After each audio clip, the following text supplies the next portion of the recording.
Hello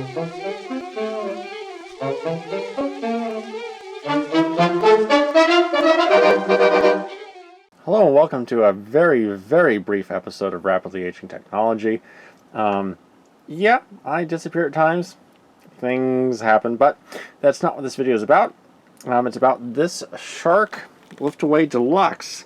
Navigator Liftaway Deluxe. They have a lot of nomenclature. Super brief, I got this vacuum for less than half off. Well, more than half off, so less than half the price. Because it was a display unit that was unused, just sitting on display.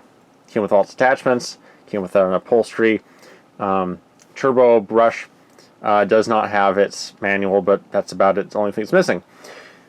I'll do a review of this at some point, but I'm here to talk about filter maintenance, because people who get this kind of machine, and this isn't just a Shark thing, this is other Battleless machines, will neglect the filters. So I'm going to show you what this is. This has been used only once, and I haven't emptied it yet. I could talk about the debris it picked up. I have a feeling it might be a carpet shredder. I'm going to have to feel the bristles on the brush roll. Some vacuums, especially cheaper ones, will have very stiff, almost sharp feeling bristles that actually kind of tear some of the fibers from your carpet. So they get a lot of fluff, but a lot of the fluff is stuff that really shouldn't be picked up. But that's not the point of this video. The point is that this has been used only once on a house that was vacuumed, 4 days ago. And it wasn't even the full house. So there's chunks of one room skipped and a part of a room skipped because there's things in the way. And just the lower floor. And then, what else? It was also kind of a quick run, just done on a lunch break. So it's not as thorough as it normally would be. So off it goes. And that's what's happened to the filter after a single cleaning.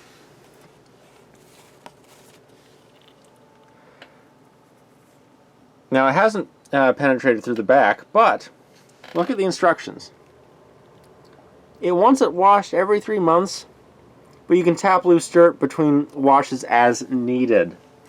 The lower felt filter, I'm not sure, I imagine that has some higher filtration level than this foam.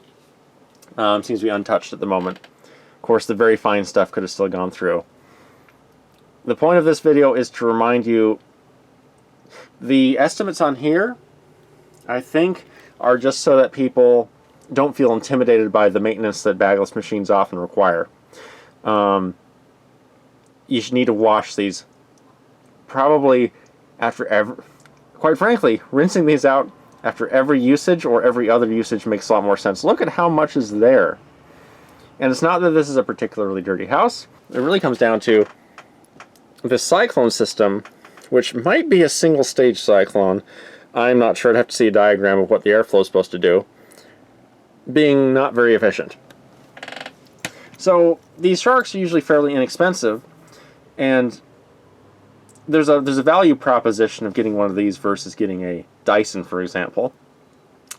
But I think because the cyclones are less efficient, it means that you're going to need to be more diligent with your maintenance.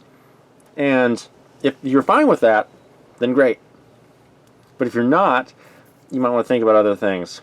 I tend to be in support of bagged machines because, well, let's see. If I had a bagged machine and I had like a filter before the motor, after the bag, and it looked like this, something would be wrong. Right? This is far too much to be leaking out of the primary filtration system, which in this case is the cyclone. So something to just keep in mind, a warning that you want to wash these regularly. Otherwise, it'll start penetrating deeper and deeper, start getting into the motor, which will cause more wear on the motor because there's more grit to wear, and then it'll pass through onto the HEPA filter and start clogging that thing up. So if you keep on top of these, at least as far as it comes to filtration, you can make them probably A, last longer, and B, be more satisfied with their performance. If I do a full review of this guy, I will, I'll talk about more numbers. Preliminary stuff seems like it's fine. Not really talking about build quality. The build quality is better than I expected. I expected this thing to feel super cheap, and it doesn't really feel that bad. You know, as much as something made, you know, entirely, well, with a lot of plastic, there's actually some metal involved. Anyway, just a reminder for you bagless folks, you traded the bag, and in exchange of that convenience of not having to purchase bags, something else, you know, there's a give and take, and it's higher maintenance. You have to do more to keep them running at their best. Most people don't, and they burn through vacuums very quickly.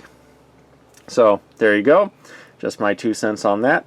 I have footage from the next stage I was working on, the dual Pentium D machine. I guess I'll put it that way. The server Xeon Pentium D stuff. I still have it, just haven't really done anything with it yet. But, you know. Anyway, I hope you have a great day, and I will see you around the channel. Bye. Oh, and if I sound different, it's because my microphone's battery went south, so I'm just using the built-in microphones. I have batteries, so I'll be using that for anything else going in the future. Just look at that. Ugh. The sun has got his hat on, hip, hip, hip, hooray! The sun has got his hat on, and he's coming out today. Now we'll all be...